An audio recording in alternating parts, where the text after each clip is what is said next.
because, okay, it's recording. I'm triple and quadruple checking.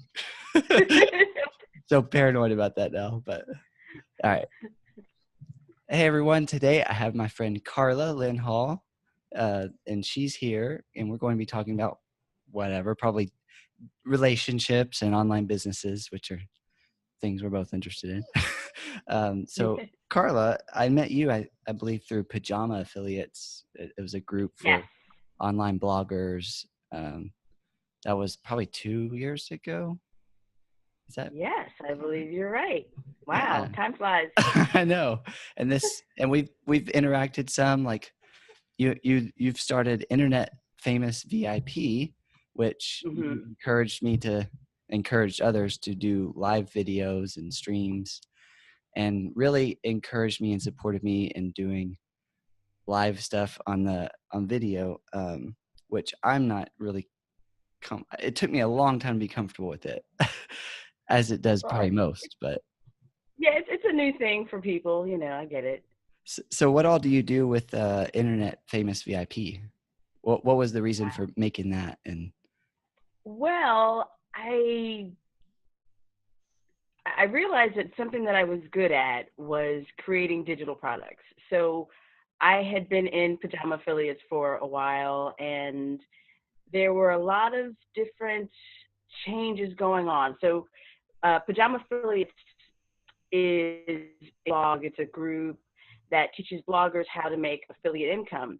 And there was a period of time where some of the affiliate commissions in different companies, including Amazon.com, were changing. So because I've over the past, I don't know, 20 years or so, I've created a few different kinds of digital products, from CDs or MP3s, ebooks, online courses. So I wanted to teach bloggers how to create their own digital products. So that was, so Internet Famous came from the desire to help bloggers create their own income that didn't require them to depend on someone else. So, for example, Amazon.com was the affiliate choice everyone was using. Everyone was like, "Oh my God, they're great!" And people were making lots of money. I know people who are making thousands of dollars and even bought a house. yeah, Using thousands of their dollars a month, just to clarify, it was yeah. Like Christmas time, when people would be buying all kinds of orders, their affiliate income would be just a lot. However, the time came when Amazon eventually cut their commissions. So the person who used to get 8%, um, on anything that was purchased, through their website, they were cut down to 3. So that Wow. person started receiving just a lot less money, and they were sort of panicked, like, "Oh my God, what am I going to do now?" So I was thinking, well, you are really good at X, Y, and Z. How about you create an ebook on that? Or what about if you create a course on that? So Internet Famous is just about teaching bloggers how to create digital products. Very It's cool. their own passive income. Very nice. Yeah, I know a lot of people that were affected by the Amazon percentage drop, and I was just getting into the online game at that time, so I didn't even make hardly anything on Amazon at the time. So whenever it changed and everyone freaked out, I was like, I don't know. Which I'm the that's same way. but it was good to I know felt that the it same way. had changed, so that, the future, for maybe you should spend less time and resources focusing on that. That was interesting to me. I'm always trying to figure out what good ways there are online to monetize my content, because I mean, I talked to Sheila yesterday, and I'm talking to you now, and a lot of content creators that I talk to, including myself, we're usually in it, number one, to help other people. I mean, at least Mm-hmm. the people that I know, the Sure. content creators I know. And but to help other people, you at least need some money, or you're gonna have to spend 40 hours a week at a job, and then if you're doing that, you're not gonna have time and energy the same way you would if you did make money on your creative content. So it makes sense that you would need a way to monetize your content to be able to help more people with your content. So that makes sense to me. But so that's why I Yeah. keep up with it more so than how can I make a lot of money online. Which I've thought of a Mm-hmm. bunch of different ways to make a lot of money online, but they don't really help people, so they don't entertain me as much. Um, Not that I would be successful at those ways, but anyway, I think about them. Well, you know, I think. Well, I mean, I'm excited about getting into some of that later during our conversation, because I think there are ways that we can monetize our content and also our, you know, persona, whoever we are, and our, you know, our personal brand. We were talking about that previously, and I believe it can be done. Do you want to jump into it now? Okay. So, I mean, Okay. I'm both Yeah, pumped about this. You know, yeah. I've just started real quick. I don't know if you know the whole story about me, but over the last we're shooting this in January, and or is it February? No, it's January still. It's January. So we're shooting this in January 2019, and really over the last 10 months, give or take, however many months, I've been really looking into what I wanted to do with my online content. And I've had this Streamline Gaming where I teach people how to make and sell board games for a while, 3 years. And really, I wanted to start talking more about just me and not completely give up on the Streamline Gaming thing, but, you know, create content that would be helpful for my family and friends. So over the last 10 months or so, I've been thinking, what would that content be about? And I realized that I've always been creative, I've always been caring, and I've always been competitive. So I was like, after several months of debating what characteristics I wanted to, you know, make my content about, I just settled on those 3 main attributes. So I decided on that. And then, you know, within the last 3 or 4 months, I finally studied and researched all the software and hardware that I need to do that, you know, website, podcast, and microphones and all that. And then about 4 months ago, I finally made the $400 purchase for my traveling microphones and recorder. Yeah, I know. It was a big step for me because, you know, I researched it for 2 months. Like, okay, after 2 months, I'm like, I think I want this, you know. It's a big purchase, but I definitely want this because I keep going back to it.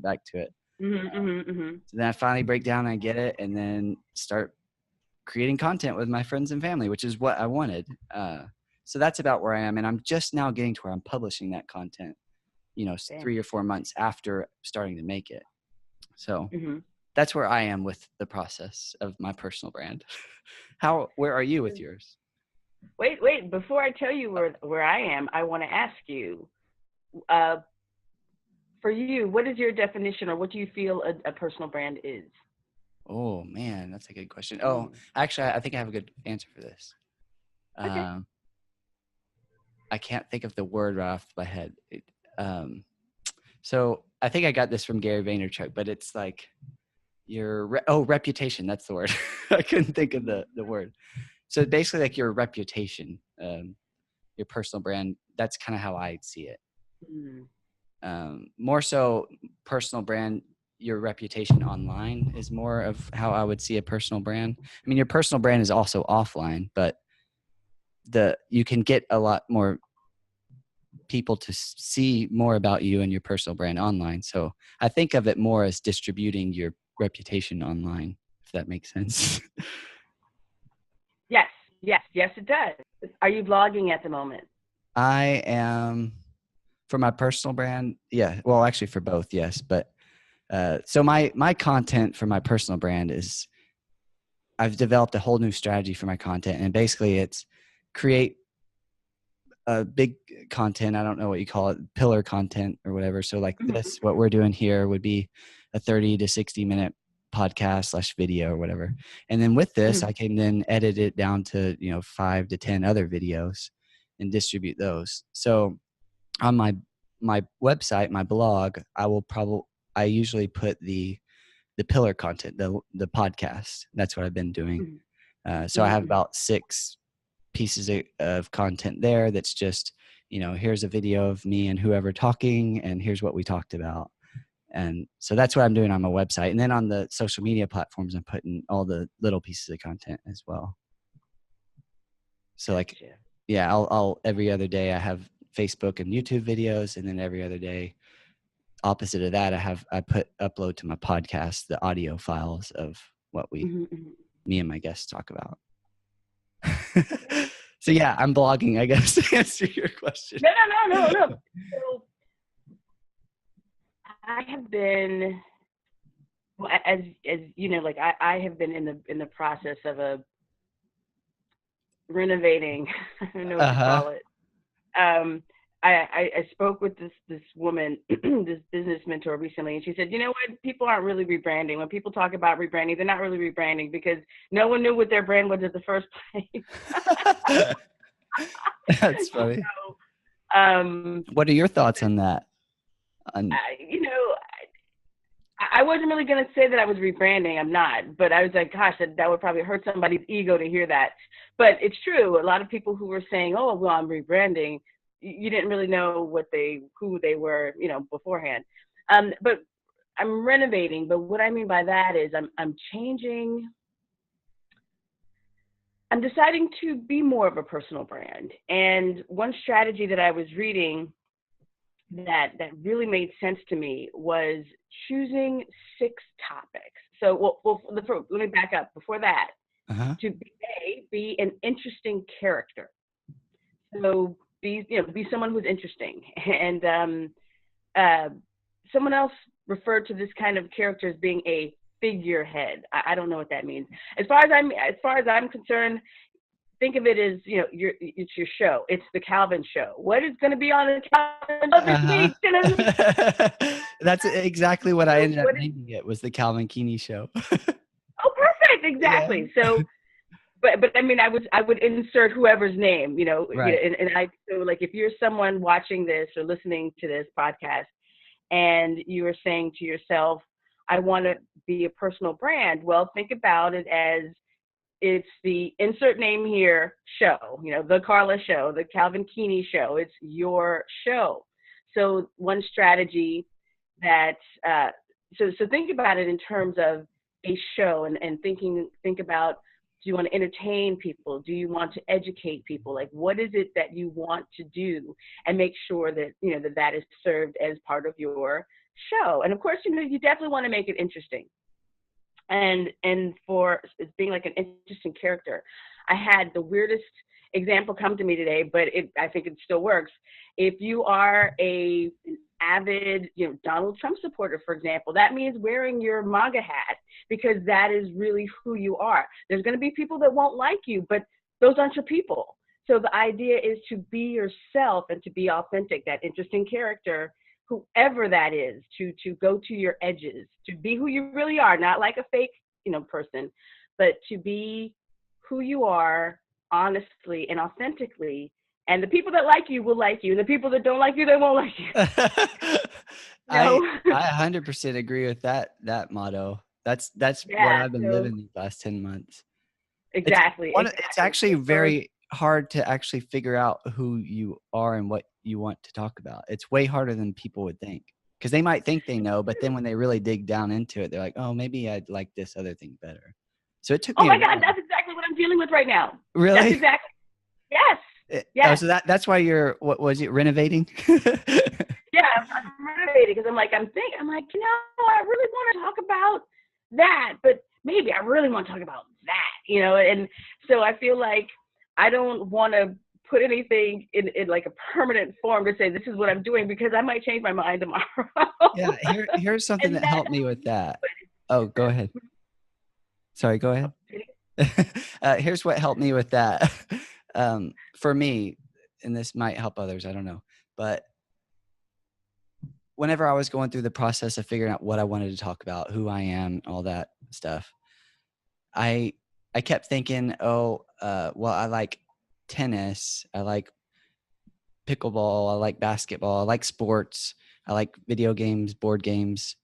But those are like things that I like to do. Those are activities. So those are likely to change. So what I really did was think, well, I play tennis, I play pickleball, I play sports because I love competing. I love playing board games and card games because I love competing. And I love working at being a resident assistant at a ranch for adults with disabilities because I care for people. I love caring for people.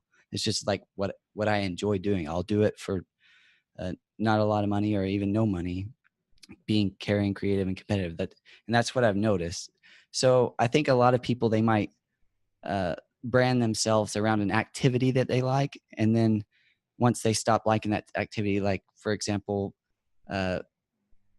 someone that's into rowing, I don't even know, let's say they're into rowing or something fitness, and then, well, they stop liking rowing, but they still want to be healthy. So if they would have just branded themselves as someone that likes being healthy, then they could have switched more easily from being a rowing expert to whatever. So I think defining your attributes is probably a lot easier for a long-term success plan for your personal brand. At least that's my thoughts on it. Here I'm 3 months in, so just my experience, but no, I think that makes great. And actually, I took a webinar, a course recently, and I was thinking it was one thing, but I got something totally different out of it. And so this year, I've been getting into Instagram, for example, and I really am enjoying. I guess to me, that's almost like a micro blog, because you're finding a picture, or a video, and you're writing a story or a caption, and you're putting hashtags, and that's it. Like a blog, like a real full-blown blog post, like on WordPress. That also takes a lot of work. But instead, you're making this an exquisite post on Instagram, and you're researching the right hashtags, and it takes a lot of work, but it's just one little thing. But anyway, so I've been enjoying that. And I was taking this webinar where the woman asked, when people interact with your brand on Instagram, she was talking about Instagram though, when people interact with your brand on Instagram, what emotions do you want them to feel? And I hadn't thought about that. I was like, what emotions do I want them to feel? Because that people who are feeling things are the people who do make purchases. So that was something for all of us to remember. So I started writing all of these adjectives on what I want people to feel. And I realized that what I want people to feel when they interact with my content was much bigger than internet famous, and it was much bigger than a dating website. And I realized there was so much more that I wanted to express as a person. So what were some things you wanted to express? Well, so for example, I like a lot of the woo stuff, like astrology and stuff like that, and it's been kind of interesting to me, and I've been looking at different other people's Instagram feeds, and a lot of things are just like really spooky and enchanting looking, and I like the way that looks, and I like the way that makes me feel, and I'm thinking, would I want to do something like that? Well, how much of that would I want to do? So all of these, I felt, so taking answering that question in that webinar, asking what do I want people to feel, it enabled me to know that I have blogs that I want to do. And I have like several blogs, and I've been feeling splintered because I just want to have it in one. I just want to have one blog that expresses the real me. Sorry, go ahead. Yeah, so I feel like personal branding would be a better way for me to go, as opposed to having these different blogs and niching myself, because when I do the numbers, I'm not really doing that great. So I kind of feel like I think it's better to just consolidate it and let it be me. I mean, I'm a musician, I'm a performer, so I have no problem being a personality. That's a very good strength online. I told you a couple years ago when I started making videos, it took me months to actually show that video to anyone, including my friends. And I was just so terrified of being on camera. So that's actually really good. Yeah, look at me now. Woo. All confident and stuff. So, I mean, I think that's a very good strength, having that performer personality coming online. I think that's it. And what you said, really, it struck me, because that's kind of what I lived. Over the last year, I kept creating content for my gaming website, and that's fun for me, and it helps people, which is good for me. because my life goal is to help 100,000 or more people in a positive and significant way. And I was telling Sheila, I want that because then that makes the world that slightly better on average. So my daily life is on average better. So if I can make people around me happier, then they will likely be happier and my life will be more enjoyable. So anyway, so that's my overall goal. And so I was able to do that some with the Streamline Gaming website, but my family and friends, the people that I knew that didn't make games, which is most of my close inner circle, whenever I had content, I wasn't like, hey, here's this piece of content that you might find helpful. It was just like, oh, I'm going to put this out there and to the people that I don't really know. And I love the fans there, but it's different whenever it's like, hey mom, I think this piece of content would help you in your everyday life. Like that would be fun to me. So as I noticed that, you have a question? Yeah. So you would create content for your mom, is what you're saying? Or you find with the gaming website, I didn't, but I noticed over time that I wanted to, but she's not interested in making games really. So what happened is kind of what you did. I was like, maybe I should just start writing about what I love and not necessarily on the gaming website, which is why I started calvinkeeney.com, my personal brand. And really that, like, I feel like we've lived that same realization, like, oh, I'm making all this stuff that I'm interested in, but I also just want to be me. And I can still do the other stuff. I can still do, you can do the musician stuff, and I can do the gaming stuff, but I can also just be Calvin Keeney. And that might be interesting to people. But Calvin Keeney can also, as your personal brand, you're not limited. You can share, content for your gaming, your gaming content, even your course. You can share the content that you might create with your family or for your family. You could share, healthy or sports lifestyle, whichever is that for you. So, I mean, you don't have to not share anything. However, the other part of the strategy I wanted to show you. So I said, the guy said this, the strategy that I read that actually sounded really, really good. He said to choose six topics that you really want to talk about, and make it a goal to interview 3 people in each of those topics. So that way you also branch out in those niches and choose people who might have have a bit of a following if you can, and then you also get some of their audience as well. So that's just something to think about. If you have a podcast or a video for anyone that's listening, but I'm definitely talking to you too, Calvin. So for example, talk to people in sports, talk to people who are doing sports or something that interests you, or if there's other people in the gaming industry that create their own games, or people that you want to, that you'd like to have a conversation with. Your podcast is a great, place for that. So like finding opportunities to also interact with other influencers or other personal brands in those topics is also very strong. So that's another great strategy. So I'm really excited about this particular strategy myself, and I just need to figure out what it is I'm doing first, and then I'm going to hit it. That's exactly where I was, back in last summer, figuring out what my topics were going to be. I settled on the 3. Oh. But I mean, I definitely had at least 6 that I could have chose from. Like at one point I thought about calling my show Calvin the Curious, because I'm extremely curious and I just love learning stuff. Yeah. Mm-hmm. So that was all of these words. Of course, you notice that they're alliteration. They all start with C. I love alliteration. Because my overall goal is like, I can create Calvin the Caring, the book, or Calvin the Competitor, mm-hmm. the book. And like, so my mind long term is like, I don't know what it is about alliteration, but I love it. And so it just so happened that I was able to find 3 different words that start with C that worked for me. So the Coach Calvin, because I coach tennis and pickleball. What is pickleball? Pickleball is a lot like tennis. It's like on half the size of a tennis court, and you use a paddle that's twice as big as a ping pong paddle, but it's hard. Oh. and then you use a wiffle ball.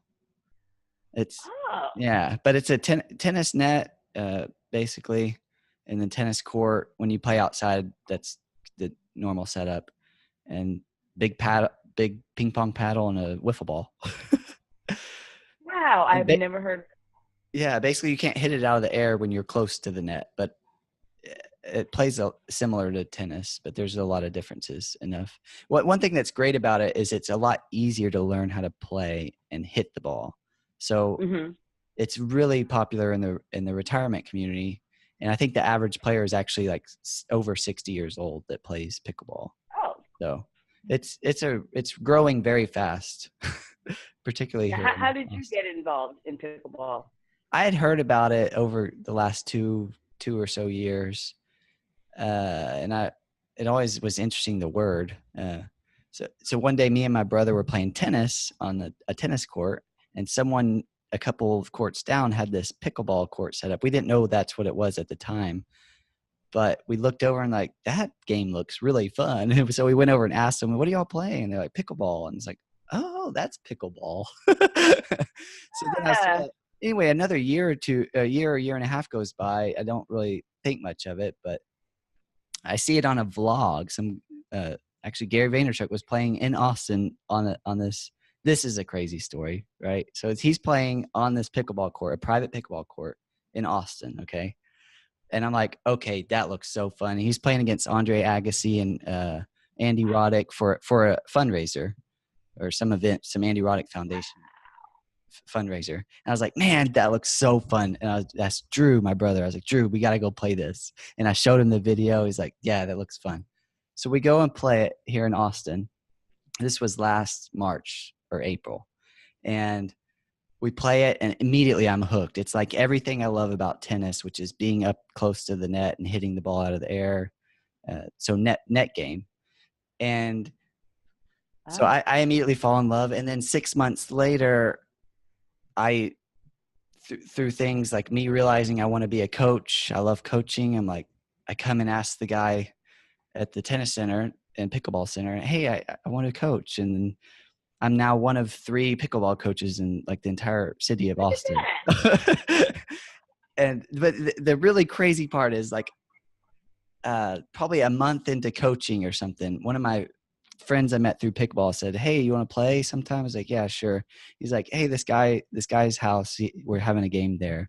So me and my brother go across the town, I think 30 minutes away, and we get out there, and I'm like, "This looks so familiar." And I'm looking around, and I'm like, "This is that court that Gary was playing on in the vlog that Oh. convinced me to play pickleball, and I'm here now." Like it was kind of trippy, really.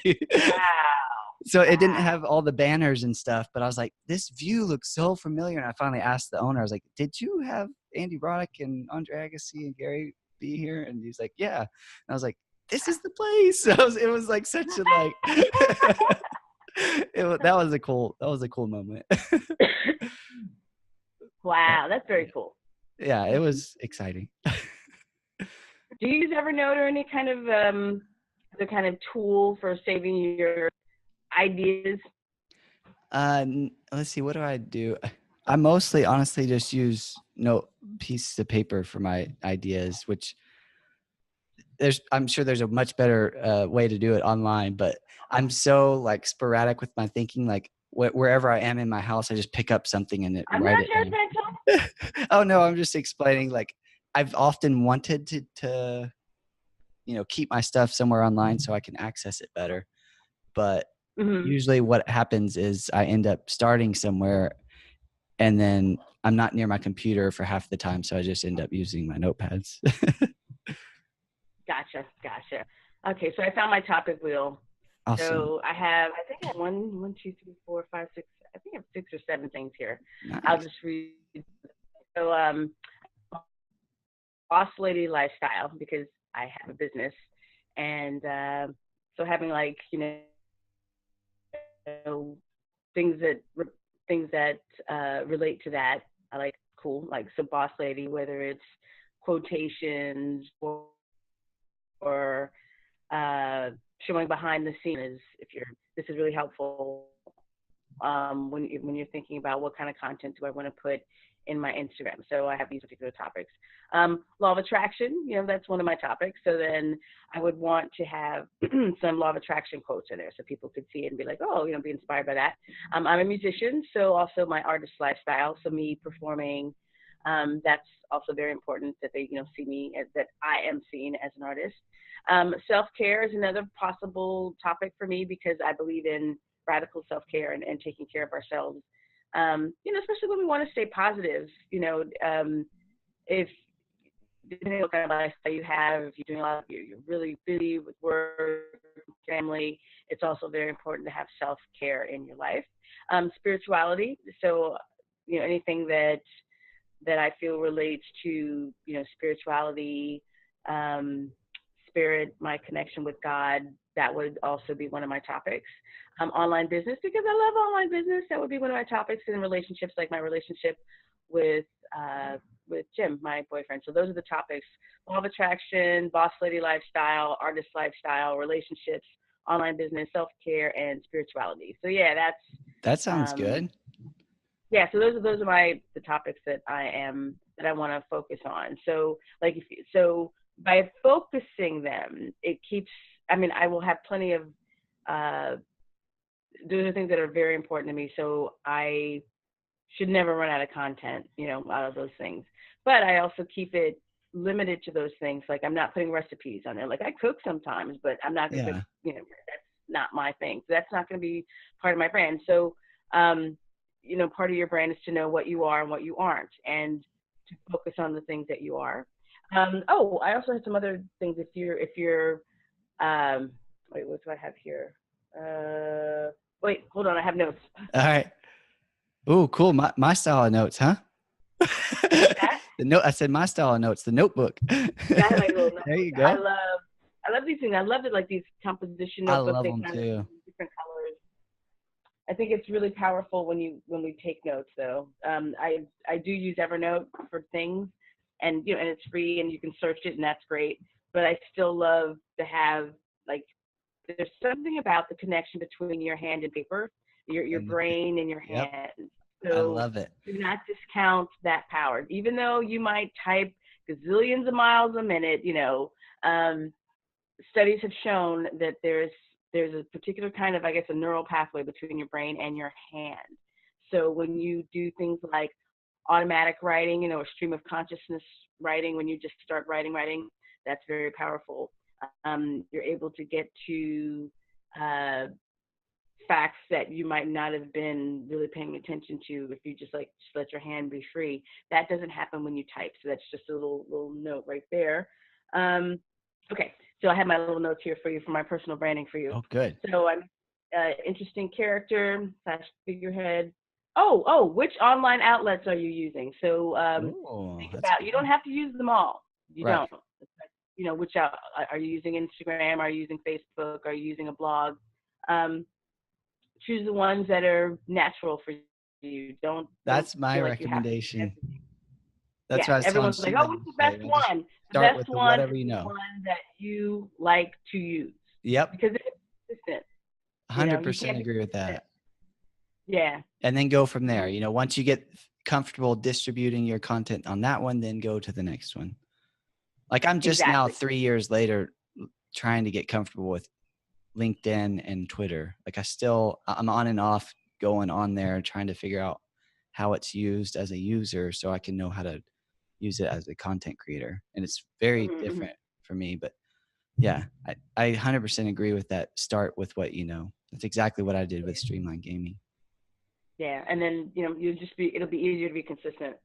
And then I put the power of consistency. Yeah, so the power of consistency is very important for a brand because you want people to know that you are always going to be there, that you are going to be, that we can count on you to see you every day, every week. Like you can't just ghost on your Instagram site for months and months, or like my Twitter feed. I haven't really done anything with it. So, um, you know, granted, there are things that you can do, such as like attach. Like I have my Instagram set up so that the picture also goes on my Facebook page. That way I don't have to do anything extra. Uh-huh. Although I will sometimes put something just on my Facebook page. But the idea is that if you go to my Facebook page, even if I didn't, that it's been updated recently because I updated my Instagram recently. So that's really helpful.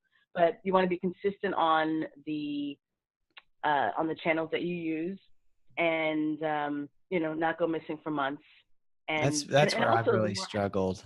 I've struggled with the I know, but see, and I struggle on this too, especially as I'm like trying to figure out what I'm doing. I'm not posting every day, but the thing is, I think it's important not to post just because you feel like people are right. going to forget about you. I mean, post when you're in a really good place and you have something to say. Don't just post just because, oh, well, if I don't post today, It won't they're be consistent. going to forget Yeah. about me. Yeah. I feel like something that's helped me with that is scheduling my posts. So That's especially good. Facebook and YouTube, I've been doing that for like the last 2 weeks. And my podcast. So I sit down, and when I'm scheduling posts, I'll open up my Facebook page, YouTube channel, and my podcast, and I'll upload the files to there. And while they're uploading, I'll write the content, the copy, the title, the description, all that. And then I'll schedule it. And I have on my big calendar here, I have, I've even started highlighting the days that I want to do podcast, and then the opposite days I'm doing videos. So I just write the name of the person of whose video I'm posting or whose podcast I'm posting that day. So I know, like, okay, these days, the next 2 weeks I have scheduled. So whenever I start running out of times, I need to sit down and schedule again. Versus, what I used to Good. do every day, like, oh, I gotta send out a post at 10 a.m. And that's so hard to do every day. So Yes. scheduling has helped a lot for me. And Oh, that's scheduling, good. just so people know, like, you can put up a post and then say, don't publish this right now, publish it later. So that's what scheduling Yes. is. Yes. And when I had another blog, one of my older blogs, I would go through these places. I mean, I would go through these moments where I feel like writing 4 blog posts at a time, and then not want to do anything for like a month, and I realized, wait, I can program this. I don't have to hit people hard. And this is even before social media. I could space them out, and that's the way it Yeah. should be. That way you could schedule it, and that way I wouldn't feel so, to post 4 right now and then not post anything for months. It's kind of silly. So, just to be smart about it. So I think scheduling is a great idea. Yeah. And I use scheduling for certain things. I think that's where I struggled. Whenever I had to feel like I had to do it every day, I felt like anytime I feel like there's chains on my hand and I'm just tied to something, that it bothers me. It feels like I don't have the freedom to create other things, or. So whenever I'm having to do it every day, that was a problem. It made me burn out, really. So as you said, just sitting down whenever I am in my creative mind, and I'm like, oh, I want to create content right now, being able to do 3 or 4 pieces of content or post and then scheduling them, it's a world of difference. And that's what I'm planning on doing with going forward as best I can.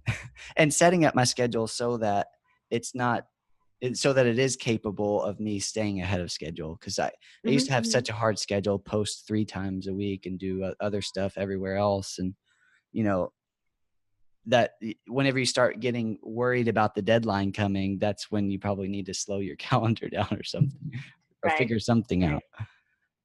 Well, there's a name for what you're talking about, and you could do it on purpose. It's called batching.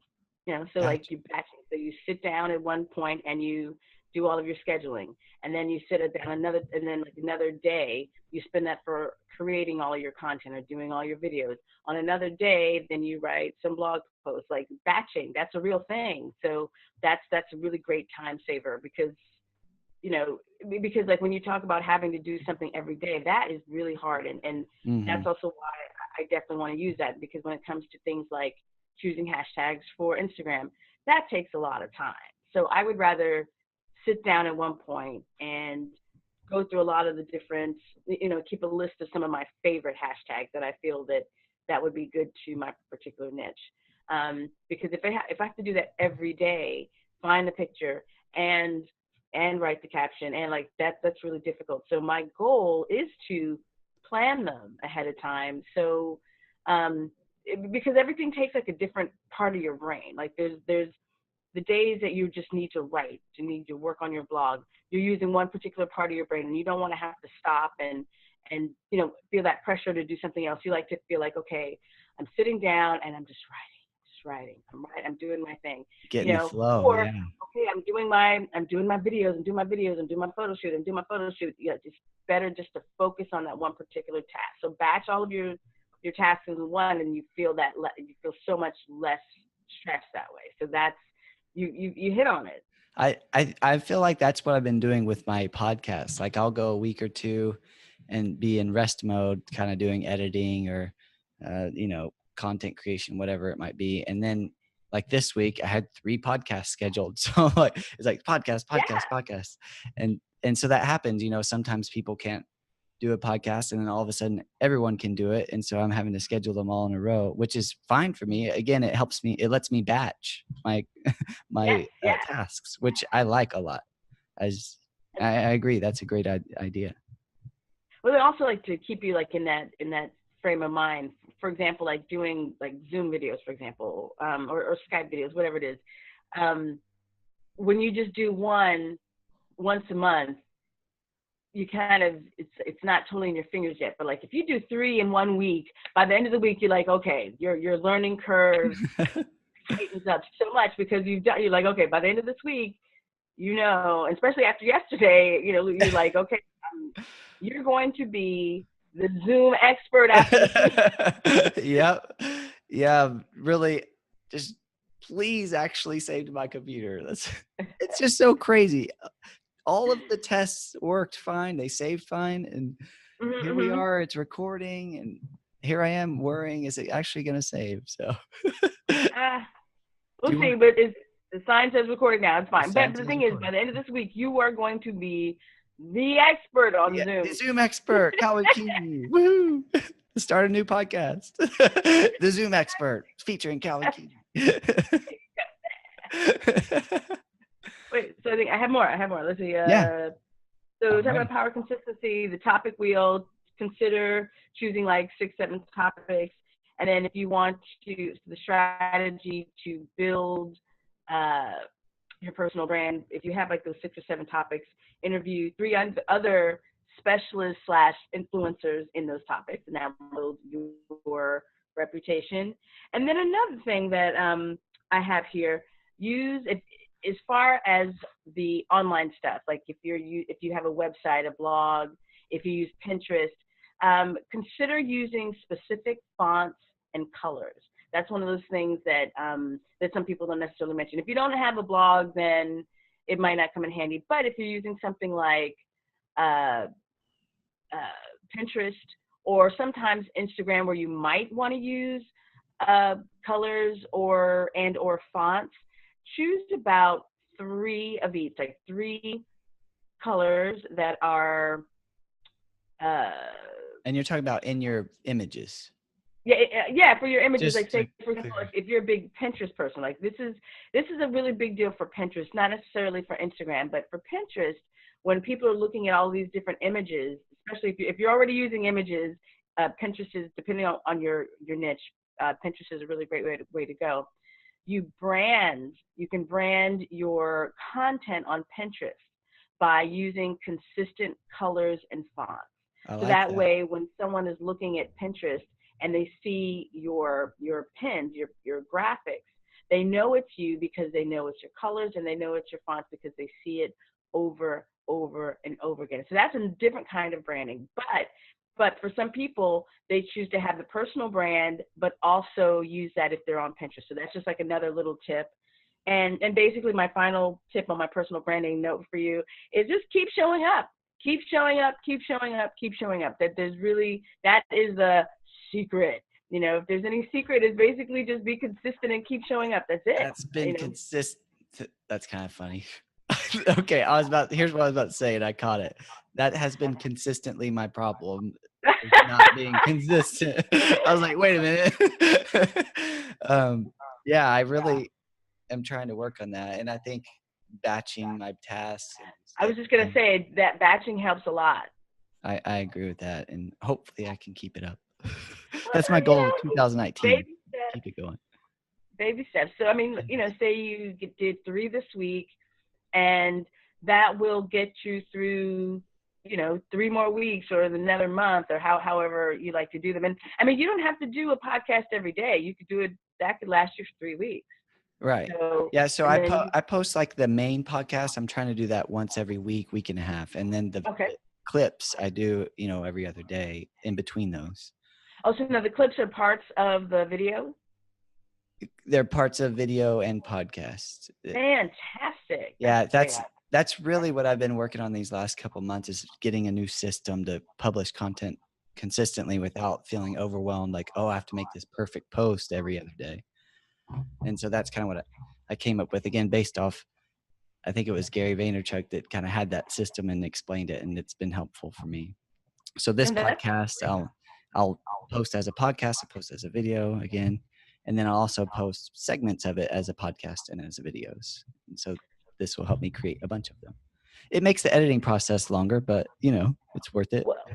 Well, you create so much more content this way. Right. And it'll last that much longer, because people, my videos aren't that short. I mean, the ones that I already have on YouTube aren't that short, but from what I understand, people like the shorter videos. So by editing them into those shorter videos, then you might have a better chance for people watching the whole thing.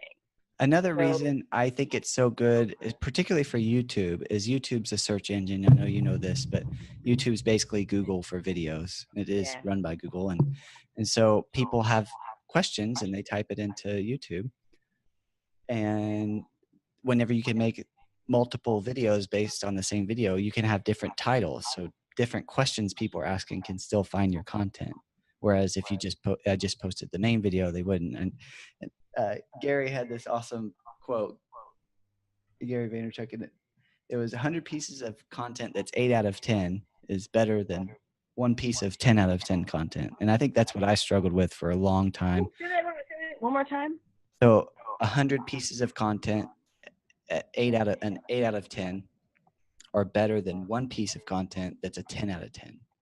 So, that's good. Yeah. So creating a lot of content that's just solid is way better than, worrying about, I have to make this so perfect and it be a 10 out of 10, no flaws, which humans are flawed. Never happened.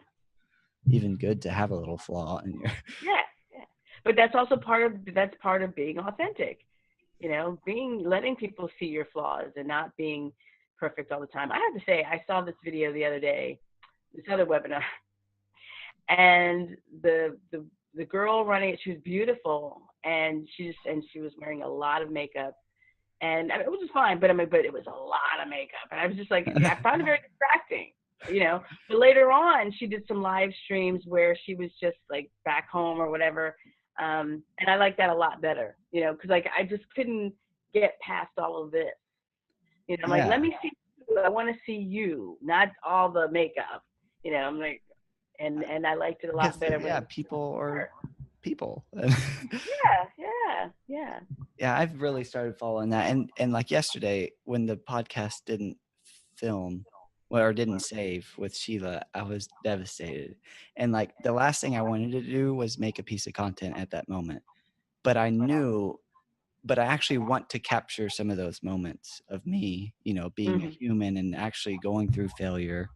Mm-hmm. And so in that moment, I created a quick Instagram video, like, hey, this didn't work. I'm really upset about it. It's frustrating. Creating content isn't all just, it works perfectly every time. It's true. That's the nature of the beast, But when you're the viewer listening and watching, it's like, oh, do they never have problems? But I think people appreciate seeing those behind the scenes and knowing that everything is not always perfect and stuff happens. So I appreciate that. I appreciate seeing someone who doesn't claim to be perfect all the time. I'm definitely not perfect. Who is? Yeah, nobody wants exactly. No one likes perfect people anyway. Yeah. What is I just like, I see someone perfect, I'm like, Boo. Yeah, I can tell you. So that No, beautiful that girl, doesn't I'm like, exist. Yeah, bringing out the claws. yeah. Oh, my life is so great. That's hilarious. I'll teach you how to have an online business. It's so easy. Yeah. You can just do 30 minutes of work a day and then you make millions of dollars. Yeah, That right. doesn't exist. I mean, No, tell us how, it's like you were saying, like, so far it's been like 10 months or so that, you're like working through, like, learning stuff. And, and I've been doing this for years and I still feel like I'm learning stuff. And yeah, and we're going to make mistakes. We're going to, follow some bad advice. We're going to, and it's just life, it's and, growth. and it is what it is. Yeah, and I was super happy that Sheila was so supportive of that not working out. And I went and walked my dog, and as I'm walking him, I'm like, I can just do a recap of our video. At least like that will make it not completely waste her time, because that's Sure. what I was really worried about. I wasted an hour and a half of her time. She didn't feel that way, but I felt that way.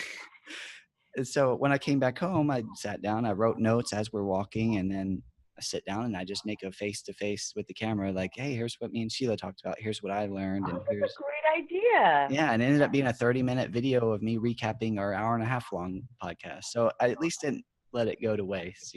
I tried to get it while it was fresh on my mind too. So Good that will for be an you. interesting podcast for me to show people like, hey, so it didn't work, but here's my solution. It's like a Band-Aid. No, but that's good. I think that's very smart because that way, as you said, the hour and a half, didn't go to waste. So you recapped what you remembered and you still gave people the information that you received. So I think Yeah, that was a brilliant idea, I Cal. was proud of my solution, even though I still wish that I had the video. But again, I know, I you can't get it know. back, and that's okay. Let's see what else. Creativity Ooh, process. Hold yeah. on, I What? got more notes. All right. Yeah, I'm all for notes. I got notes because I got stuff. Hold on. All right, so So, what is your creativity process, Carla? what's that? I said, what is your creativity process, Carla? Creativity process. Well, it's funny because I said I was speaking to this business mentor woman, and she's kind of woo woo. So it was like thought it was very interesting, and she was saying, well, you should write down your process, and I had like a notes of like my business plan. I was and I was having a Zoom conversation with her, and I was holding that up, and I realized no later when I was watching the replay, I realized no, she didn't mean she wanted to see the business plan or that I needed to write down the business plan and the ideas as they come up because I had plenty of those, but also my process, like what am I going through? What are my thought processes? And it occurred to me later, I was like, oh, that's what she meant. So I started writing that down. That's something totally different. And since you and I wanted to talk about creativity too, I was like, oh my God, I cannot wait. Yeah, to I want to share hear some of this.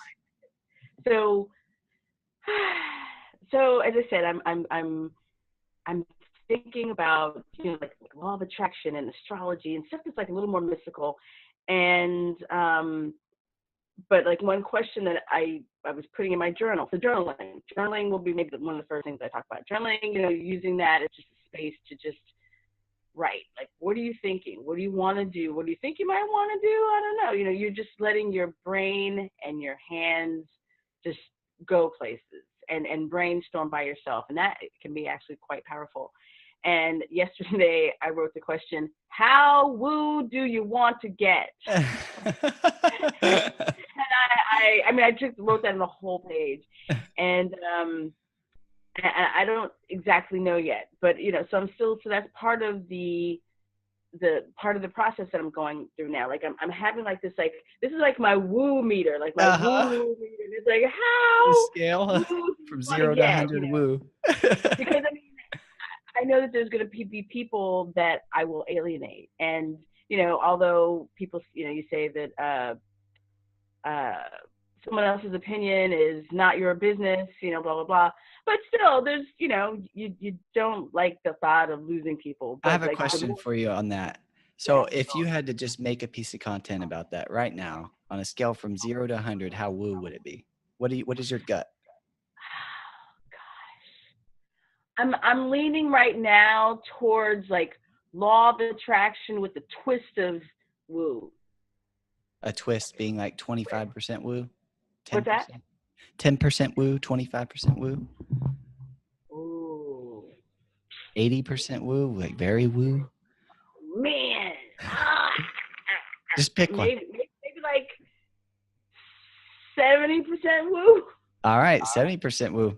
So if it was me, I would do 70% woo. And again, I know this is easier said than done, but 70% woo, that's your gut. Do that.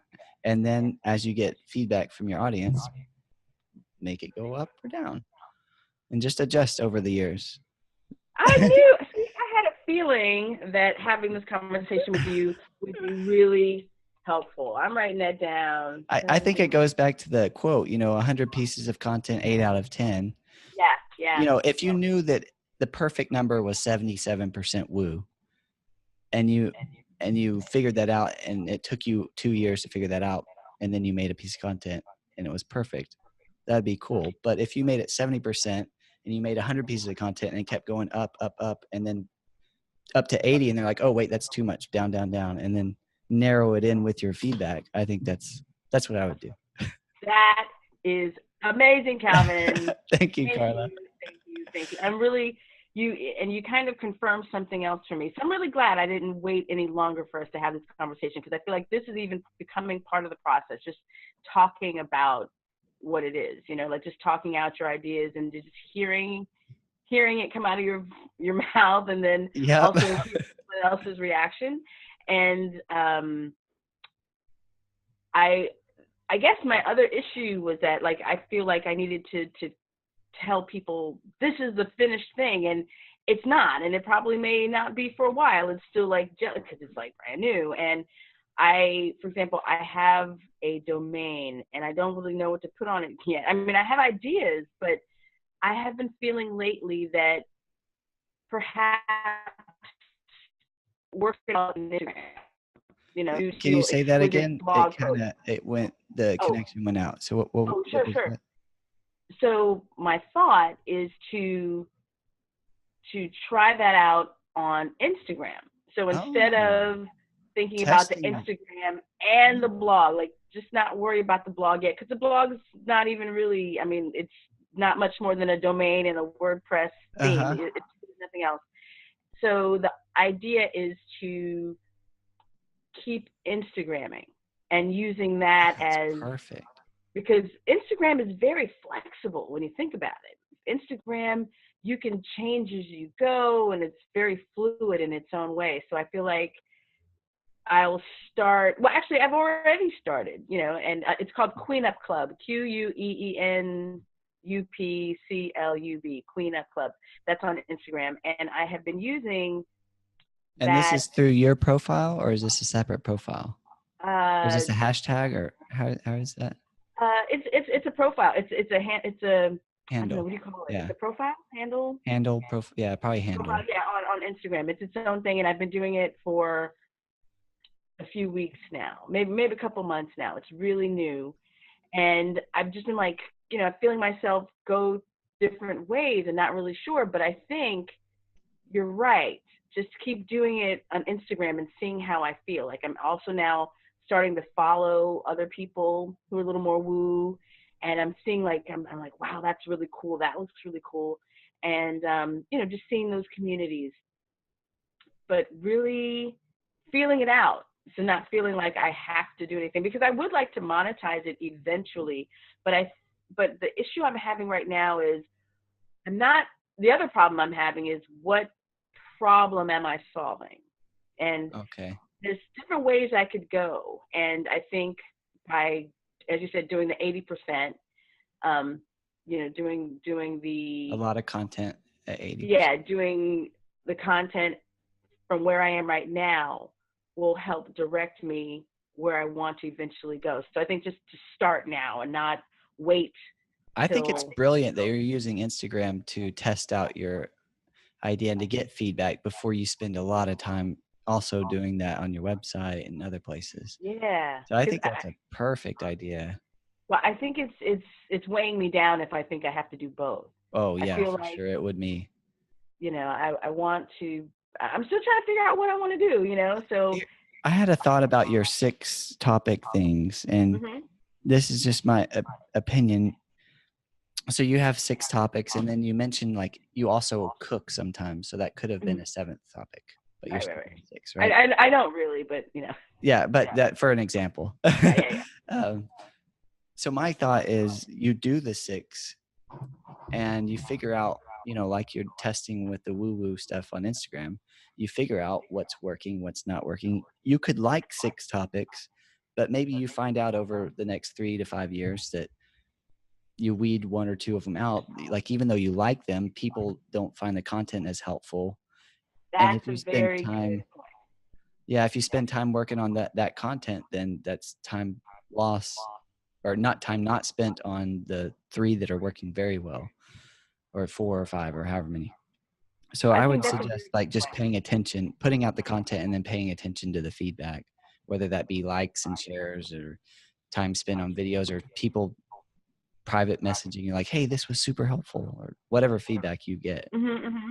Um, So it might go down to 3 based on the feedback that comes back. I totally am hearing that. Thank you. yeah, you're welcome. And like for me personally, I have the creative, caring, and competitive, and most of my content has been creative and caring so far. I'm wanting to get more competitive stuff, but maybe it happens to where only 10% of my content's competitive and 70%'s one and 20%'s the other. It's just whatever I feel like the audience is finding more useful, and also just at the time what I'm more interested in too, Sure, which is important. sure, sure. Um, And actually, I have 3 words that I had looked at when I was that have been Brewing. rumbling around. Uh-huh. Inspiring, enchanting, and aspirational. Like, so those are the 3 things. Ooh, Like, for example, I want people to feel enchanting sounds inspired. so good for the woo-woo stuff. I love that word. That's awesome. Exactly. So, like, inspiring, I think those could be quotes. But aspirational, like things that people would like to do, things that, goals or big things that people would like. So aspirational, things that make people think like I would like to do that. And enchanting, things that look, mystical, woo-woo. So those inspiring, enchanting, and aspirational, like those are the 3 words or adjectives that I'm looking at right now. What about some, as far as aspirational, what about some behind, you might have content on this, I don't know.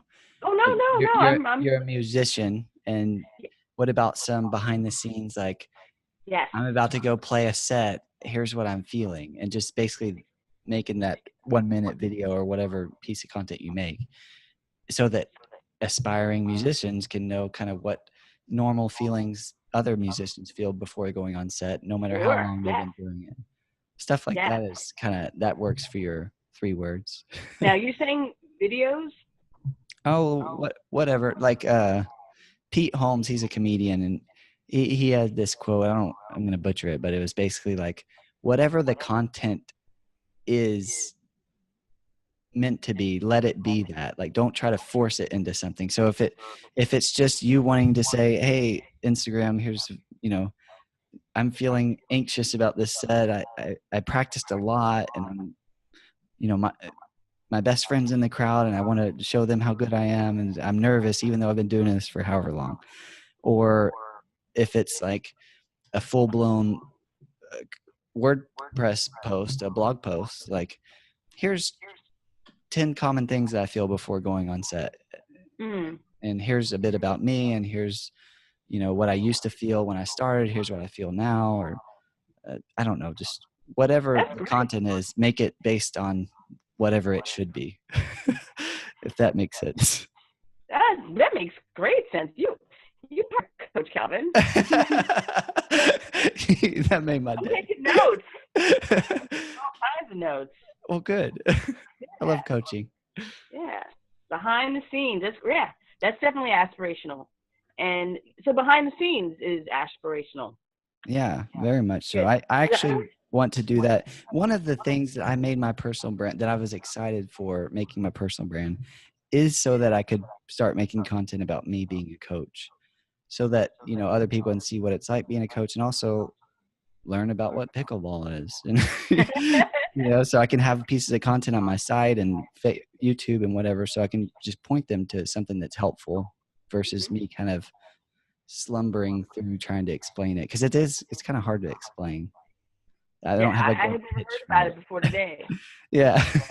So, but it would be nice. One of the things I'm working on is actually creating content about that, so that people can know about it, and I could just point them to a piece of helpful content that I made, versus me like, well, it's you know, like well, which is kind of what I do right now. Well, also similarly to batching, if it makes sense, you can also do things in themes. So if you wanted to do pickleball month, and then create, say this month Ah, I'm going to be focused on pickleball. Whether you show it or just work on it, you could right. say, okay, this is the month I'm going to do pickleball mania, and do all kinds of pickleball content. You could do That that, would and then be the next fun. month it'll be on tennis, or something else. Yeah. And now I'm in a Or creative mood. coaching. Now I'm gonna, Do a whole yeah, month or a coaching. whole week on. I'm going to talk about coaching this week. I'm going to create a lot of content. That would be fun. Yeah, I like that idea. Themes. I'm gonna write that one down. yeah, themes. Coach Carla. Hey, You became a coach today. oh, so let's see. Wait, I had what's the other thing I have for you? My process. Where did I start? The process. That was only one, because I mentioned journaling. Journaling Uh-huh. is good, just like brainstorming for one. Um, I have silence, Hey, meditation. Carla, sorry, I want to pause this recording Oh, and then okay. restart it, because, yeah, something in me is like, well, was it too long yesterday? Anyway, Oh, okay, sure, we'll sure. pick up with the second one. Just to recap, your first idea was journaling, and your second creative idea, or your way to think of ideas creatively, was to silence meditation. If you sometimes you just need to listen to what's going on in your brain, in the back of your brain. And but I don't really have a good order of these things, but That's okay. everyone's I will say, over the last couple of days, I've started listening to positive affirmations at night and in the morning. Not every night, not every morning, but I try to most nights. And not really, I mean, really just because it makes sense to my head that if you hear good things, then your brain will get rewired to think good things. And when you're around a bunch of negative people and negative thoughts, then your thoughts get kind of sucked down to that level too. So I try to, at the end of the day, particularly on a hard day, end with positivity, whether that be through, I use YouTube just for positive affirmations, and then I find whatever in the morning and at night. And that seemed to help. I mean, it's not like a miracle, but it's definitely improves my life by a little bit, which is what I'm wanting. Well, I mean, to get a little woo-woo on you, you're by any time that you go to YouTube to listen to those positive, affirmations, you are making the choice. You are making the decision that you want to raise that vibration, because there's so much negativity going on, in the world, and there's just so much, there's just so much going on. I don't even need to go into that. Uh-huh. And it's so important that we make that decision to go the opposite direction and look for the positive, to go to YouTube and look for those positive affirmations, or those great videos by, Oprah and Maya Angelou, and like those things just really bring me, those particular videos happen to bring me up. But it's so important, though, as you're saying, though, because you are making that choice. And it's so easy to just get sucked into the negativity and the hate that can be surrounding us day by day by day by day. So when you make that choice to listen, to look for positive affirmations and to repeat them to yourself, or to have a gratitude list, or any of those things, you are making the decision to raise, your positivity, your vibration, and that is so important. And I commend you for that, because Thank you. choosing not to get sucked in. And I know we've talked about woo-woo a lot, but can you kind of just give me a breakdown of woo-woo? I mean, I kind of have a sense of it, but what is your definition of woo-woo? It's even just talking about it, I feel so weird about it, because I'm just like, oh my God, Calvin's gonna get like weirded out. I don't know. I'm probably the last person that will get weirded out by Oh, something. that's good, because I'm just completely asking. non-judgmental. So Okay. I'm just curious. I want to know like what, because like I've had friends that they believe in this stones and astrology, and I mean I honestly I just feel kind of like I don't know enough to talk about it, so I'm kind of wanting to know Sure. from a beginner's standpoint what all that entails. Sure. Okay, so I guess the woo comes from, it all starts with tapping into what is called the divine feminine, and that there's a belief that feminine energy has power, because women have intuition, for example. Do men have feminine this woo What's woo? that? Because do men also have this feminine Men have energy? they do have men do have instinct. They do, but women have this kind of instinctual intuition thing that's, it doesn't always make sense. It's something that we could just feel, and there's a power in that. And women, when they kind of tap into that part of them, they're often interested into things like astrology or the law of attraction, or crystals, like your friend might be in, or they might be into like witchy stuff. Woo could Reiki healing, like some people are healers. She was into that too. What's that? She was into that too, so I know Yes. like I've learned a little bit about it, but I Energy. didn't know what all. That's good. I'm glad that you're explaining it. Keep going. Yeah. So when people are talking about energy healing, like Reiki is the process of and I really don't know that much about it, but it's the process of putting healing energetic rays to people just by thinking and feeling, and many people believe in that and feel it and are very grateful for it. So that's definitely woo. When you talk about having crystals that are believed to um, amplify certain energies around you. That's what crystals do. So different crystals, like everyone has heard, or I shouldn't say everyone, but one popular crystal is the rose quartz, and rose quartz stands for love. So if you have a rose quartz near you, or maybe some women like to wear it on their heart, because it's also near their heart chakra. Or we'll get into chakras later. It amplifies love in their life, and romance. And again, chakras are energy points in the body. Like, I don't know a lot about all this. Like, there's so much stuff I still don't know. I know of it, and I appreciate it. And I'm and like, you're wow, interested in it, and it's very interesting. But I mean, that's actually really, I think that one of the best ways to actually create content is to create it as you're learning it, because then you naturally will answer the questions that new people will have to it. Sure. And you're doing a great job of explaining it to me. I know you said you feel like you still don't know a lot about it, but you're teaching me a lot about it. Oh, thank you. It's all You're relative. welcome. Yeah.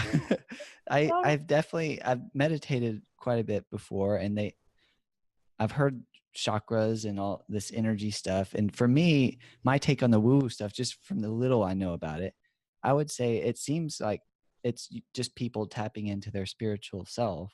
Yes. Which that makes a lot of sense. And that's something that I think maybe I've been lacking a bit in the last 8 or 9 years. Growing up, I was heavy into my religious beliefs, and then that kind of went away over my adulthood. And sometimes I go in and out and replace those feelings with kind of more of me. I guess I would call it my woo-woo stuff. So meditation or the positive affirmations. And so I get it. Like, I'm a fan. It's like one of those things. I'm a fan. I didn't know that I was a fan of woo-woo stuff until you explained what woo-woo stuff was. Yeah, I do woo-woo stuff. Yeah, I mean, and as I say before, like there's a whole gamut. You know, you could go so far, and you don't have. You just have to be open to that spiritual side, and you don't. And that doesn't mean that you have to do everything or like or even believe everything that you see. There's a lot of stuff that I see that I'm like, really, I don't know, and You- that's okay. You know, you go by whatever feels good for for you, and and I think people have such a need to. I think many people feel that there is more to life than just what we see, just what we can touch, and that there's something else. We don't know what it is, but there's something else. And I think that something else exists. I don't know what it is. And I feel that we all, many of us, I want to say, acknowledge that something's there and we want to touch it or be closer to it. And that desire is sometimes corrected by religion. You know what I mean? So you have a lot of people who might have been very in touch with them with their with their beliefs or their churches growing up or but they realize, wait a second, now I'm X years old and I don't know if I don't know how I feel about that, and they have different feelings about that, and they go away from their from their church of origin, for example, but yet they still have that need. We all have that need. We want something. We know something is there. So I think we all kind of find our way to the divine, whatever that is. So for some people, it's crystals. They're like, I believe that crystals come from the earth, therefore they're powerful, and whatever. And different people have different beliefs, and you and I don't have to agree. And it's just woo, it's woo. One of And my big things on the woo. Oh, thing. sorry, you were cutting out. Oh, Were you still going? yeah. But I was just saying that everybody has their thing. We don't have to agree, and that's okay. Yeah, Yeah. I'm never really, especially the older I get, I'm really like, I try to understand what people believe in and what they like in life, but I never like, if you believe in it, that's cool. It doesn't really affect Mm-hmm. my perception of you, and that like because you believe in woo woo stuff that we can't be friends. Like that doesn't make any sense to me.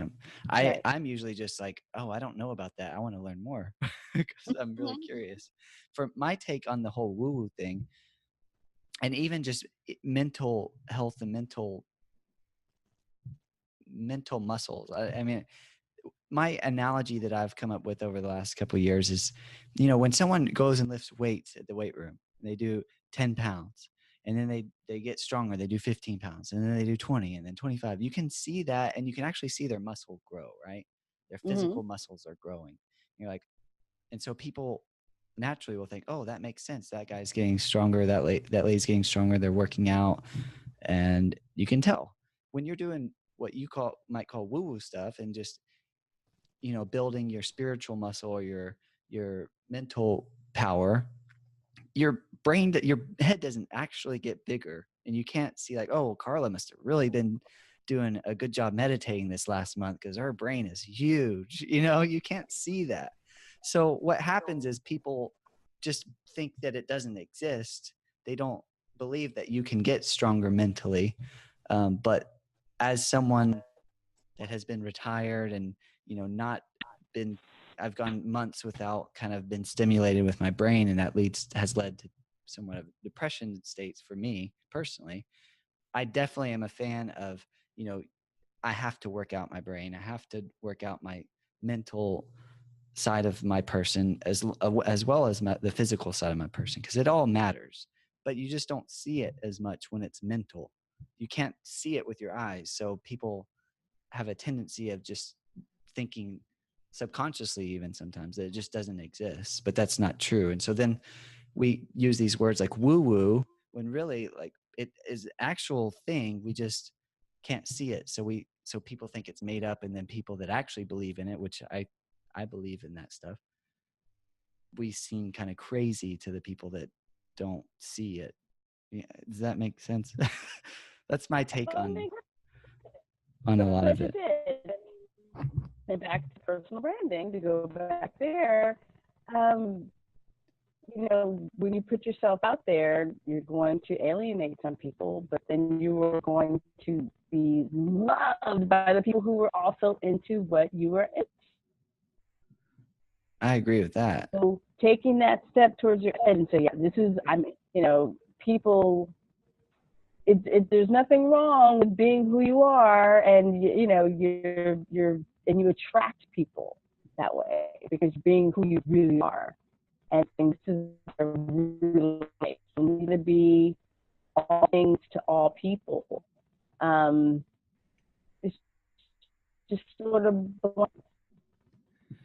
I think something you said, like when you're building a personal brand, to focus on doing what your true self is and creating that content, and then naturally having the same type of people come to you in that content is way better than you trying to put out a piece of content and then someone doesn't like it. So then you try to put the next piece of content for the person that didn't like it versus making more content for the people that did like it, but might not have told you they liked it, which a lot more people than usually, in my experience, usually the people that like it are the majority, but the people that you remember are the people that didn't like it, which is the minority. So that can definitely twist your brain to thinking, oh, I need to make this content different because this one person or these two people or three people were very rude about how I made that piece of content.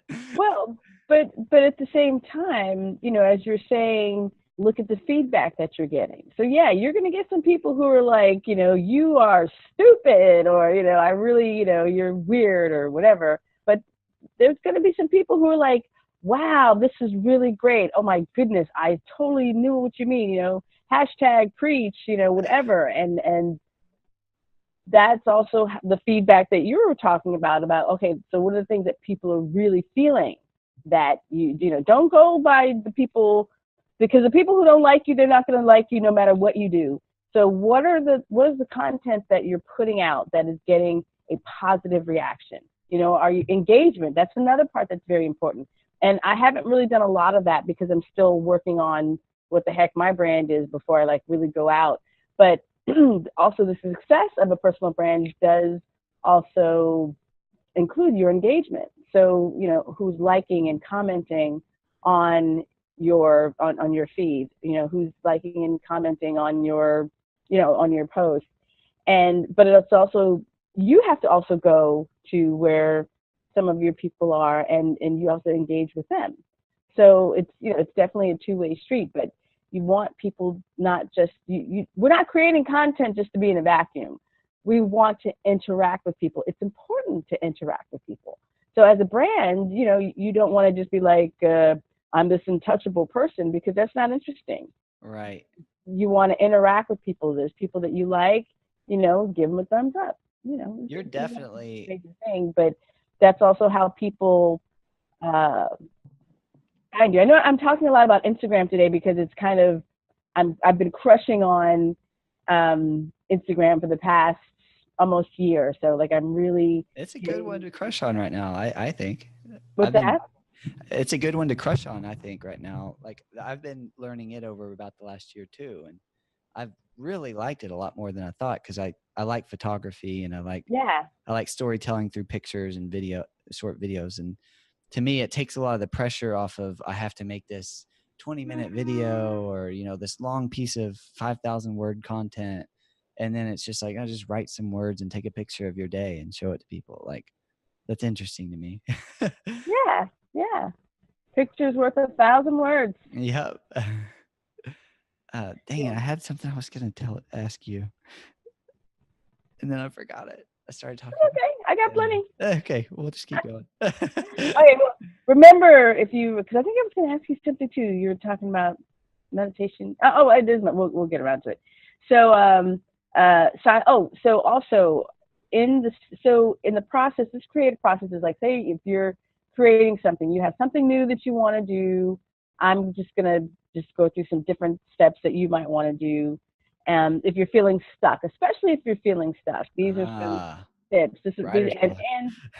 And I kind of feel like the process isn't linear at all, because I kind of wrote them down and kind of how I'm doing them. And They don't make any sense, but they're so darn helpful.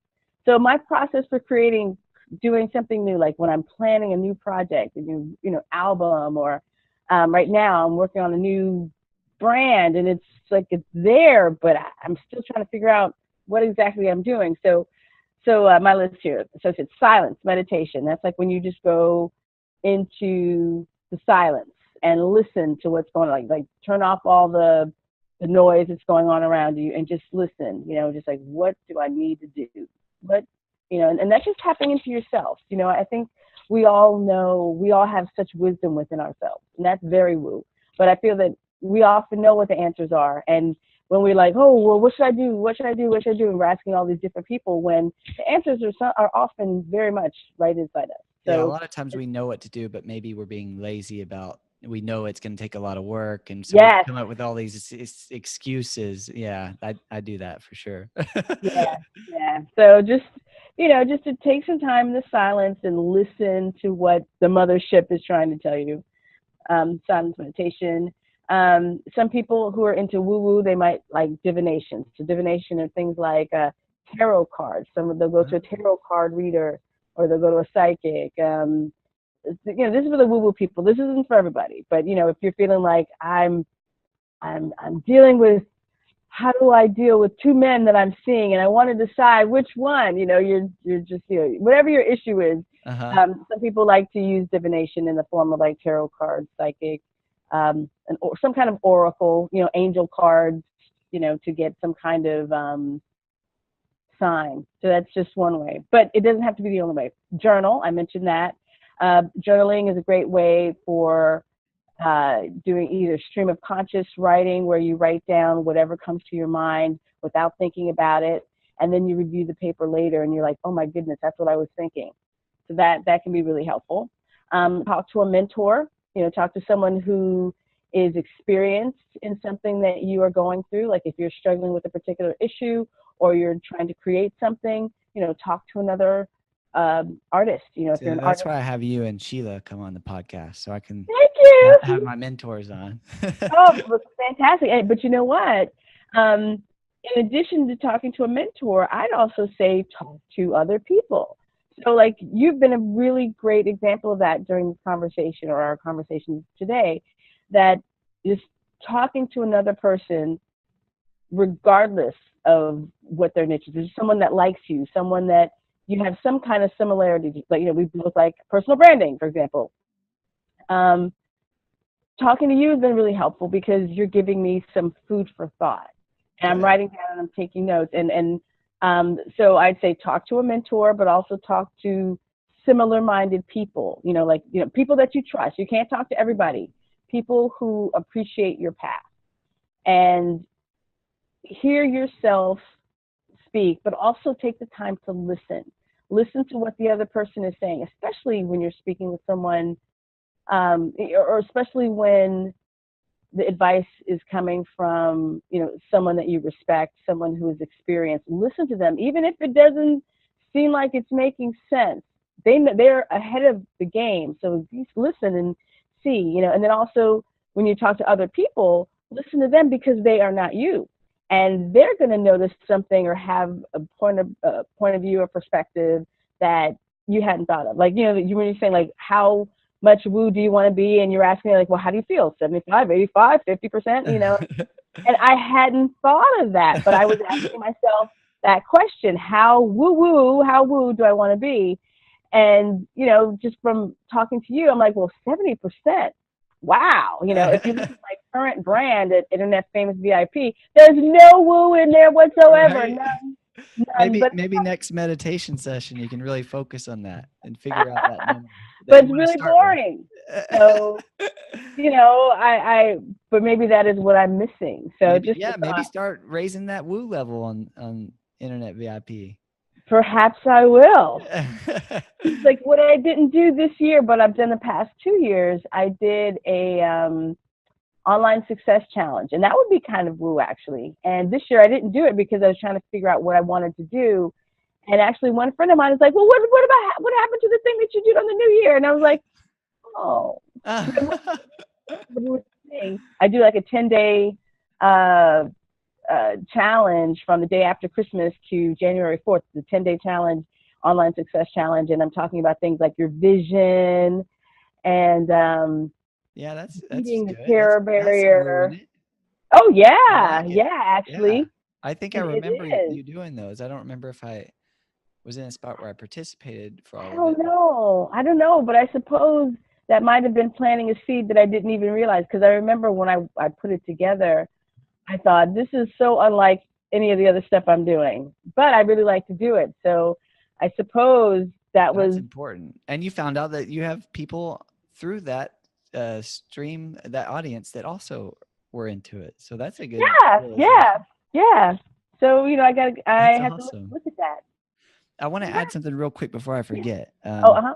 So as far as, listening to others, and you mentioned this, but I just want to point out my point of view. When you're listening to mentors, and this is maybe me being kind of like a wild child or whatever you want to call me, I don't really like going by the book, so to speak. So what I do, and again, use this at your own risk, but whenever I have someone like a mentor, I super am interested in what they're saying. And I'm super interested in learning from people that have been around the same business for a while. But I also know that sometimes people develop habits that might not be helpful for them or might not be helpful in my particular case. So I'm definitely very open-minded no matter with the experience level. If I'm talking to someone that's been around for 20, 30 years in that industry, I'm still very interested in what they say, but also more interested in how it applies to me in my particular case. The same way I'm interested in someone that's just starting out and learning. It'd be like me teaching someone that's 60 years old in tennis versus me teaching someone that's 6 years old in tennis, and both looking at both levels and trying to learn how I can apply that to my life in my particular case. So I just want to point out, like, some people, I think and I'm not saying you do this, but some people, they might have a mentor and think, oh, I have to do it exactly like this because that's what they did. And it worked for them. But that's not always, I don't like putting myself in a box like that. And so I want to encourage other people to know that you don't have to feel like that. Even if someone is like, well, this worked for me, so this is how you need to do it. Like, well, maybe you can do a slight different version of that, but just wanted to throw that out there as my kind of I don't like going by the book head. Yes, yes. That's great. Actually, it's two things that you just reminded me of. I so agree with that because now, as I was saying before, that my list here, my process is not in order. And that is why I said, talk to people, talk to people, talk to your friends or talk to a mentor. Oh, I didn't mention research. Like, do some research, some wool gathering, as I call it. Like, Oh, I like that term. What I say? Wool gathering. Wool gathering. Like the wool, you're going out and getting the Yeah. wool. And for those of you who don't know, and the thing is, I'm a city girl, but I just happen to know this that sheep, like, they're always scratching themselves on stuff, so they leave lots of wool behind from their fur. So people go back. So I guess the wool folk would go and get the wool from where they would go pick it off. But they send the kids to go pick the wool, and then they bring it back to the home, and then the mother would make woolen sweaters out of those. So I mean, it was that much. So yeah. So I learned that little factoid. That's anyway, a fun factoid. So wool gathering is like when you're doing research. You're doing Google searches, and you're going to museums, and you're reading a lot of subjects. You're going to the library and just spending a lot of time working on, looking at a particular thing. Or maybe you go to Barnes and Noble and you're reading a whole bunch of books as if they still have Barnes and Noble where you are now. Or you go on Amazon, whatever, and you're looking at these different topics. Like you're researching, this is the creative process. But at some point, you do have to come back to the silence and just listen. What feels good for you? Just because you're right, just because your mentor said this, or just because someone famous said that, does that resonate with you? Do you really want to do that? And so silence is definitely, it's like I have to go back and forth from it, because I'll get a whole bunch of ideas, and then it'll kind of mess me up in the head, because then I'll be like, oh, wait, I could do this. And then I have to come back to the silent place, to the still place, and say, what do I really want to do? Let me think about this for a second. Let me chill before I take that action. So silence is definitely part of that. And back to what you were saying about like listening to mentors or listening to things that like people who have been around a while. I saw this great quote by Gary Vee. We were talking about Gary Vee, and it said something like "market like the time that you're in." Something I'm paraphrasing it. Basically, he's saying market like people do right now. Like you might have been in, say for example, people are like, "Oh, I wanted to be an Amazon blogger," and not really understand that. Yes, that's that changed. was a really big deal then, but right now it has changed, and the amount of money that you can make has just decreased. So you have to find out, what are people doing now. So what are people doing now? A lot of people are doing some really interesting things on Instagram right now, and that's where I am right now. Like what? With that. Like what interesting things are they doing on Instagram? Oh, interesting things about being really creative. I really love. The thing I'm like, when I say I'm crushing on Instagram, like I have this huge crush on other people's pictures. And I love looking at how creative people are with their pictures, from things that they do with Photoshop. There's like this family that is a family of 5. I don't even know where they're from. They all dress up in a similar kind of outfit, but then they Photoshop pieces of food in front of them. I don't know. There's another family. They do like these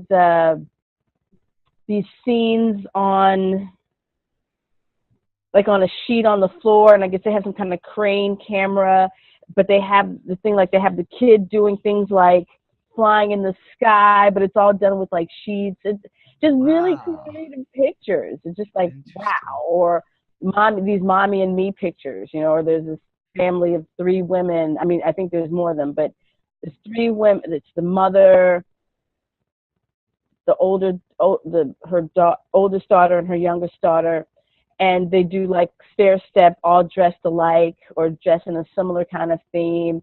It's just like all these very creative. Or let's see, a lot of decor, like inner decor, home decor. There we go. Like there's this feed I like where they do. It's like a very small house. I mean, a very small apartment, I think. And the person does, what do? They do, they're in a small house, and it's a woman. She does a lot of upcycling and recycling, I guess like vintage wear. So she'll bring stuff home, and then she'll change the corner shelf into something, and she'll take a picture, and then maybe she'll sell it or something. And then the next time we see the same section, it's got Christmas lights and different, so she's using her space as a model for Instagram. So I mean, like all this kind of creativity on Instagram. And how are people monetizing their creativity in Instagram here in 2000? Well, in her case, for example, she sells a lot of the items. She has a website or something, so she might sell a lot of those items on her website. Cool. Some people have like a Poshmark website. So I guess it's kind of like eBay, but it's like for nice clothes. So they'll have really cool fashion looking things, designs on Instagram, and they link to their Poshmark page where they sell it, where people resell vintage items. They have a product that they're selling, it's a store that has really cool graphics, and you get into it and you're like, oh, I want to buy from them. So I've been really fascinated with what people are doing with their pictures and monetizing it. So that's. Have you thought about doing that with gemstones or the crystals or? Well, I'm not into crystals. Crystals aren't my thing, but I was thinking I would put pictures of them on there, because I follow people that I follow crystal pages because they're so beautiful. Like some of these, my thing is like, I don't like to have a lot of stuff if I can help it. So, so these women, they just happen to be women, I suppose. They have crystals. They have like these gorgeous collections, but I think they're also stores. At least I hope they're stores, because they have these beautiful decorations or grids or I don't know, made out of crystals. And I'm like, that's a lot of crystals to be buying. I'm like, I just don't see myself buying a lot of crystals. I'm not into crystals, but I know that some people really are. But what I'm saying is, I'd be very happy to share someone else's picture from Instagram on some gorgeous crystals, but I don't have to buy them myself. So that curation is another thing, another topic. That would be interesting. You taking the pictures of the crystals? Like, I don't have to take the picture. So what I'm learning, what? I see. You just sharing other people's pictures. Yes. I see. So, yes. So you can do that when you give them credit, or maybe you ask them. I'm still learning on how that works, but there are a lot of photographers or pages, a lot of pages on Instagram or feeds, accounts, I don't know what you call them, that do like you to share their stuff. So I think when you make a connection with a friendship or relationship with another person on Instagram that has the kind of content you like, that's another thing to think about. You can curate your content. You don't have to just create it yourself. And I think it's a good idea to tag the person who really, who took the picture, give them credit, because it's also back and forth. And then also they can send people back to you, and it's good karma. So, when people who like send pictures but use other people's pictures but don't credit the author, I think that's kind of whack. But I think it's good to share that wealth, and it's good karma, and it brings people back to your site. Yeah, I would agree. I think that's a good strategy of gaining your audience for Instagram particularly. Mm-hmm.